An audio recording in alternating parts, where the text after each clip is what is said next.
Rajesh Mahasen. Welcome to Mahasen media. Jaganmohan Reddy ఏదైతే భయపడ్డాడో అది మొదలైపోయిందండి. ఎందుకంటే లోకేష్ గారు రెడ్ బుక్ ఓపెన్ అయిపోతే వైసీపీలో ఉన్న తప్పు చేసిన ఎమ్మెల్యేలు, తప్పు చేసిన మంత్రులు, తప్పు చేసిన మాజీ ముఖ్యమంత్రి, అలాగే తప్పు చేసిన అధికారులు ఎవరెవరైతే ఉన్నారో వాళ్ళందరికీ బ్యాడ్ టైం స్టార్ట్ అయిపోద్దని జగన్ గారికి బాగా తెలుసు. అందుకే ఆ రెడ్ బుక్ అనేది ఓపెన్ చేయకుండా ఎక్కడెక్కడో జరిగిన చిన్న చితకా నేరాలకి మనం ఢిల్లీ వెళ్ళి ధర్నా చేసేస్తే భయపడిపోయిన చంద్రబాబు నాయుడు గారు, లోకేష్ గారు, అరే ఇది చిన్నదానికే ఎంత పెద్ద గొడవ చేసేస్తున్నాడు, ఎక్కడో ఎవరో చంపుకుంటేనే ఇది ఏకంగా ఢిల్లీ వెళ్ళిపోయాడు కాబట్టి పోన్లేక ఆ రెడ్ బుక్ ఏం ఓపెన్ చేస్తాంలే అని వదిలేస్తారు అనుకుని మా జగనన్న చాలా మంచి మాస్టర్ ప్లాన్ వేసాడండి. అయితే మరి ఒకవేళ అలాగేమైనా కొంచెం ఆలోచించి సర్లే పోన్లే వాళ్ళ పాపను వాళ్ళే పోతారు అనుకోవడానికి అక్కడ ఉన్నది నారా చంద్రబాబు నాయుడు గారు కాదు, రెడ్ బుక్ రాసింది నారా లోకేష్ గారు. నారా లోకేష్ గారు అంటే చంద్రబాబు నాయుడు గారికి సెకండ్ వెర్షన్.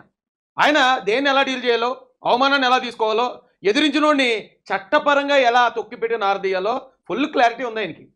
ఎందుకంటే ఒక మనిషి 60-70 సంవత్సరాల్లో నేర్చుకునే జీవిత పాఠాలు ఆయన కేవలం 1.5 సంవత్సరాల్లో నేర్చేసుకున్నాడు ఆ యువగాలం పాదయాత్ర ద్వారా. ఈ వైసీపీ వాళ్ళు చేసిన దాడులు, అవమానాలు, తప్పుడు మాటలు, తప్పుడు విమర్శలు ఇవన్నీ చూసి రాడు తేలిపోయి ఉన్నాడు అతను. ఆ రాడు తేలిపోయి ఉన్న లోకేష్ గారు ఈ వైసీపీ వాళ్ళు వడతూపులకు భయపడతాడా? అరే మనం రెడ్ బుక్ ఓపెన్ చేస్తే మళ్ళీ ఢిల్లీ పారిపోతారేమో, లేకపోతే ఇది రాజకీయ కక్ష సాధింపులు అంటారేమో, మనల్ని బ్యాడ్ చేస్తారేమో అని ఆలోచించే రకం అయితే కాదు నారా లోకేష్ గారు. ఎవడు తప్పు చేసినోడికి చట్టపరంగా శిక్ష పడాల్సిందే. 100 మంది చెప్పని, 1000 మంది చెప్పని, లేకపోతే ఎంతమంది అన్నా విమర్శించని పేటీఎం కార్యకర్తలందరూ లబో దిబ్బమని గోల్ చేయని, తప్పు చేసినోడికి శిక్ష పడాలి అంతే. అదే ఆ red book policy. Red book మొత్తానికి ఓపెన్ అయ్యిందండి.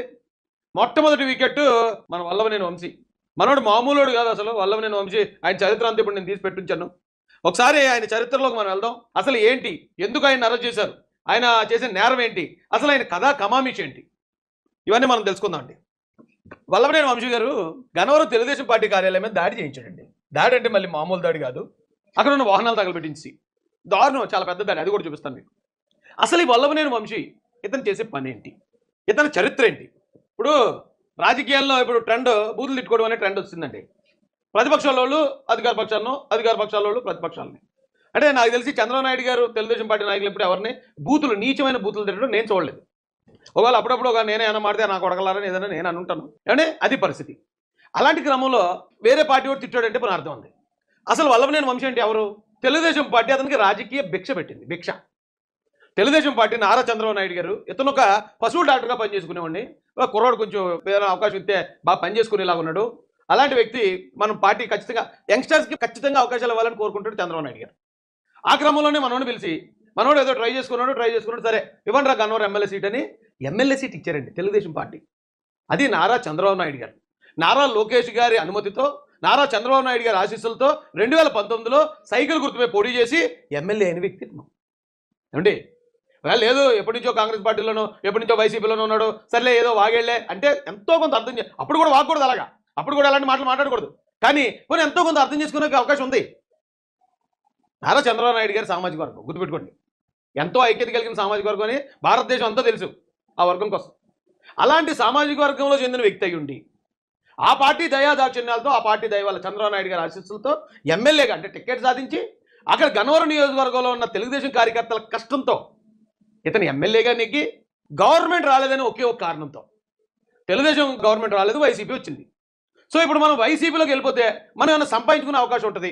ఇక్కడ తెలుగుదేశం పార్టీ అధికారంలోకి ఇది ఒక్క ఎలక్షన్కి అధికారంలో రాకపోతే అన్నీ చంపా పోని పోతే పోయావు. అలాంటి వాళ్ళు చాలామంది ఉంటారు. ఇవాళ ఇందులో అధికారం రాగానే అధికారం ఎక్కడుందా డెబ్బు దూకేవాళ్ళు, నీలాంటి జంపింగ్ ఫ్రాగులు చాలా ఉంటాయి. కొన్ని దూకేవాళ్ళు అనుకుందాం.